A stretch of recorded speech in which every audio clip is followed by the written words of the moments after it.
Bonjour, dans la présentation qui suit, l'équipe Dédale Inc. va vous présenter les résultats principaux de l'analyse économique et du développement durable de notre projet de modélisation et conception d'une usine de production de chocolat. L'équipe est composée de Élise, Jordan, Nathalie, Oliver, Assina et Fatou, et voici notre logo en bas de diapositive. Dédale Inc. a été engagé dans le cadre d'un stage d'entreprise par Poly 3D. Le mandat était de faire l'étude d'un procédé pour en faire la modélisation 3D à l'aide d'un logiciel afin que tous les intervenants impliqués aient une bonne compréhension du procédé. Pour ce faire, une revue de la littérature scientifique a été réalisée afin de recueillir toutes les informations nécessaires à la réalisation de la modélisation 3D. De plus, à travers les différentes étapes du projet, le principe de développement durable a été appliqué afin de respecter notre mission. L'aspect économique, social et environnemental du développement durable ont été considérés de façon à ce que l'usine soit viable sur le long terme, qu'elle ne soit pas nuisible pour l'environnement et qu'elle n'ait pas d'impact négatif sur la population.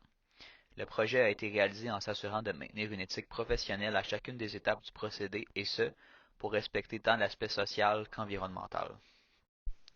Tout d'abord, le premier objectif était de définir le nom, le logo, le slogan, la mission et les valeurs de la firme et déterminer la structure organisationnelle et la stratégie de communication pour le 27 janvier. L'objectif 2 était d'identifier deux procédés industriels potentiels, d'écrire le mandat de la firme et formuler les objectifs du projet pour le 3 février. L'objectif 3 était de développer une revue de la littérature sur le procédé choisi, afin d'avoir les informations nécessaires pour faire les plans de l'usine pour le 27 février. L'objectif 4 était de concevoir le schéma bloc, le diagramme d'écoulement et le schéma d'agencement général du procédé, et ce pour le 26 février. L'objectif 5 était de modéliser le procédé en 3 dimensions à l'aide du logiciel SketchUp pour le 24 mars. L'objectif 6 était d'évaluer le procédé sur une base économique et sur le plan du développement durable pour le 16 avril. L'objectif 7 était de présenter un résumé du travail sous forme de capsule vidéo encore pour le 16 avril. Et finalement, l'objectif 8 était de joindre toutes les parties du travail dans un rapport final pour le 22 avril. Le procédé débute en dehors de l'usine par la fermentation des fèves de cacao au soleil et on achemine le tout à l'usine où on nettoie et casse les coques des fèves. Ensuite, les fèves cassées sont acheminées à l'unité de vannage où les grains sont séparés de leurs coques à l'aide de courants d'air qui aspirent les coquilles. On se débarrasse des coquilles et on amène les grains à l'unité de torréfaction. On alimente le torréfacteur avec du propane comme combustible pour chauffer le four qui va griller nos grains issus du vannage. Du CO, CO2 et de la vapeur d'eau vont s'échapper du torréfacteur après la combustion du propane et seront rejetés dans l'atmosphère. De plus, des grains grillés vont sortir du torréfacteur pour se rendre au broyeur à broche, qui transformera les grains en masse de cacao. Cette masse de cacao est ensuite divisée en deux parties, soit une partie qui sera directement acheminée au mélangeur et l'autre qui sera acheminée à une presse hydraulique qui pourra séparer la masse en beurre de cacao et poudre de cacao. Dans notre cas, puisque l'usine produit du chocolat au lait, la poudre de cacao ne sera pas réutilisée, donc elle sera acheminée à une unité d'emballage pour la vente. Pour le beurre de cacao, il sera réutilisé dans le mélange de chocolat. Nous pouvons revenir au mélangeur qui contient déjà la masse de cacao et le beurre de cacao. Du sucre, du lait en poudre et de la lécithine seront ajoutés au mélange. Le mélange passe ensuite par le raffinage et le conchage qui s'effectuent dans la même unité, où il est broyé pour réduire la grosseur des cristaux et mélangé vigoureusement pour libérer les acides volatiles et l'eau résiduelle dans le mélange. Les acides volatiles et l'eau vont s'évaporer lors des deux conchages successifs. Le chocolat mélangé arrive ensuite à l'unité de tempérage qui consiste d'une série d'échangeurs de chaleur qui vont cristalliser les différentes particules du chocolat et les différentes particules de sucre pour élever la texture lors de la consommation du chocolat. Après le tempérage, le chocolat va se faire refroidir tranquillement et mouler dans la forme désirée pour la vente au détail. Nous pouvons diviser nos dépenses en trois catégories principales, soit les dépenses de matières premières, les dépenses d'électricité et les dépenses en équipement et instrumentation. Pour notre procédé, nous avons besoin de 4 matières premières pour produire le chocolat, soit des fèves de cacao, le lait en poudre, le sucre et la lécithine. Le reste des ingrédients, soit les dérivés de cacao, seront produits au cours des étapes. De plus, afin d'alimenter le torréfacteur, nous avons besoin de propane.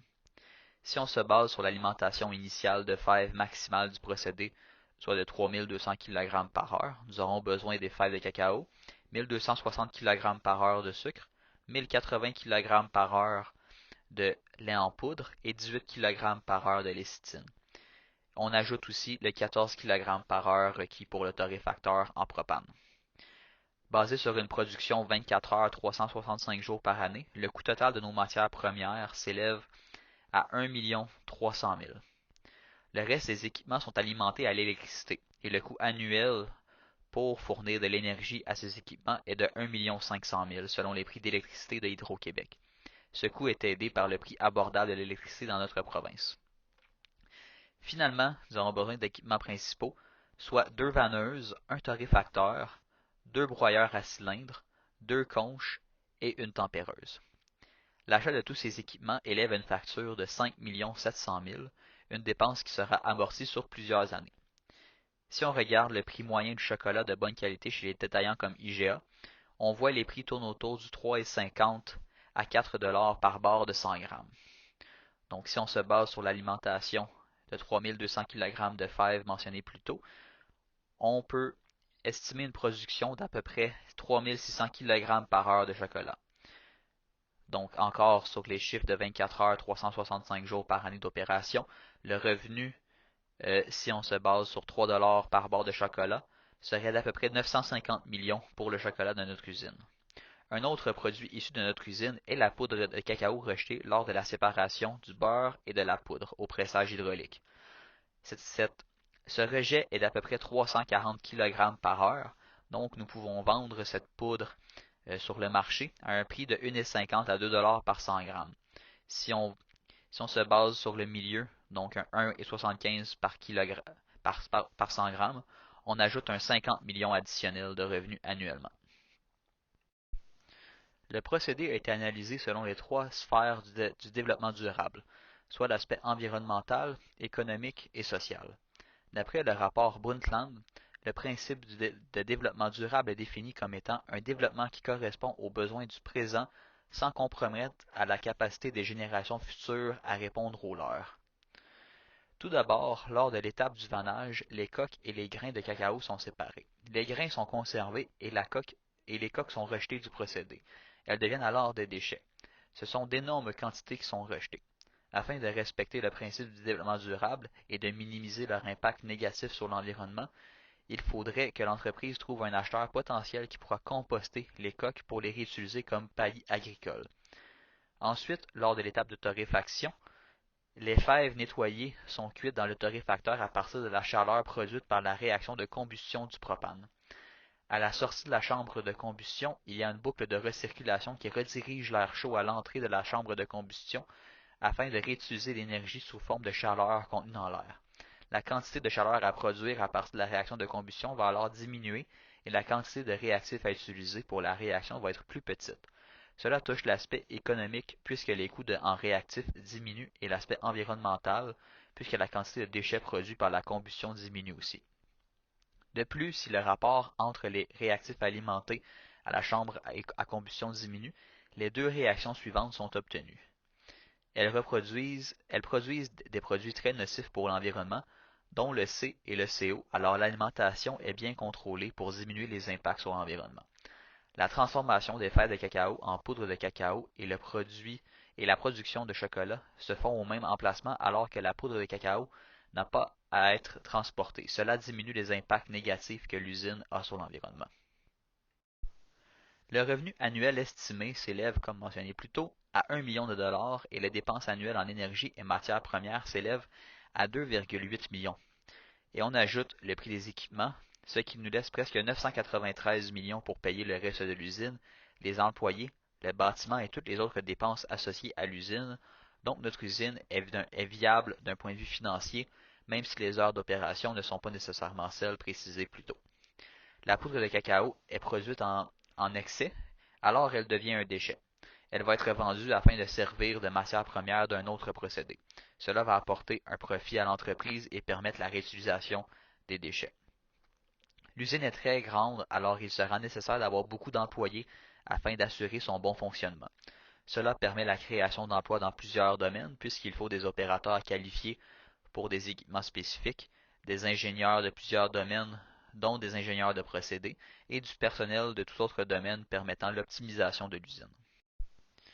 Les employés sont syndiqués, ce qui leur assure de bonnes conditions de travail, sécuritaires et justes. Cela est important puisque de bonnes conditions de travail affectent positivement les employés et ont un impact direct sur le fonctionnement de l'usine. Les équipements sont régulièrement entretenus afin de minimiser les accidents, puisque la santé et la sécurité des employés est importante pour l'entreprise. Certains fournisseurs de fèves de cacao qui proviennent de la Côte d'Ivoire, par exemple, exploitent leurs employés selon un responsable de l'ONU. Plusieurs employés sont même des enfants, ils sont sous-payés et ils ont des conditions de travail dangereuses qui affectent gravement leur santé physique et mentale. Afin de respecter ces valeurs et le principe du développement durable, l'entreprise a fait ses recherches afin de choisir un fournisseur de fèves de cacao qui a des méthodes de travail éthiques, donc un fournisseur qui offre des conditions de travail justes, sécuritaires et équitables à ses employés et qui n'emploie pas d'enfants. Finalement, voici quelques recommandations afin d'assurer le bon fonctionnement de l'usine et assurer sa viabilité sur le long terme. Tout d'abord, des avancées technologiques en torréfacteurs pourraient retirer le besoin de l'utilisation du propane dans le procédé en utilisant la convection électrique à la place de la combustion comme source d'énergie pour faire rôtir les fèves. Ensuite, la récupération des coquilles et de la poudre de cacao assure le respect des normes de développement durable, soit pour l'aspect environnemental et pour l'aspect économique respectivement. Aussi, toutes les mesures monétaires sont basées sur un usage d'électricité au Québec, qui est un des seuls endroits au monde à utiliser l'énergie hydroélectrique presque à 100%. Donc un endroit où l'énergie est produite à l'aide de combustibles fossiles, le procédé est beaucoup moins rentable d'un point de vue environnemental. Finalement, il est important de sourcer des fèves de cacao de producteurs qui sont éthiques dans leur approche et qui respectent les normes de travail et de l'individu. En conclusion, les résultats obtenus pour l'analyse économique et du développement durable nous ont permis de déterminer de la viabilité de l'usine et les impacts qu'a l'entreprise sur les trois sphères du développement durable, soit l'aspect économique, social et environnemental. Merci de votre écoute.